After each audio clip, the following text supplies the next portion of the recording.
uyu munsi rero watunga inyubako mu karere ka Rubavu ahitwa kuri Brasserie, murabona hafi n'uruganda, aho tuzanye inyubako mureba ifite ibyumba bitanu, salle de bain 3, igikoni ndetse na salon na salamane.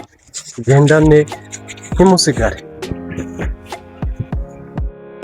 Ku parikingi imodoka 3 zaparika kandi ziparitse neza. Parikingi yo irisanzuye, murabona ko hari akajaride katuma umwuka uboneka hano mu kibuga. Hano hantu rero haragutse kandi hubatse neza, urabona ko amakaro arimo, tukaba dufite plafo ya gypsum nziza cyane, imiryango ni yayindi isunikwa ndetse n'amadirishya.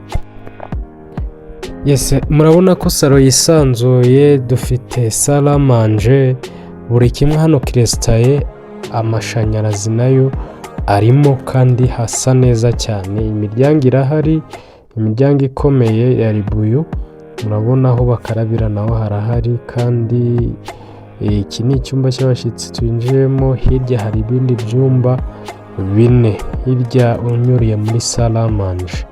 Rero hano hantu ngwino mu bambere batarahagutwara, ni mu gace keza kitwa Brasserie, ukase mu kuboko k'ukuryo uvuye muri rond-point uhita ugera ku gipangu cya gatatu, nicyo iyi nyubako. Iyi nyubako iri ku mafaranga meza cyane, kuri miliyoni ni 120 gusa. Miliyoni 120 gusa urazizana tukwihere. Iyi nyubako zishobora kugaragaramo ibiganiro bitewe nuko waje.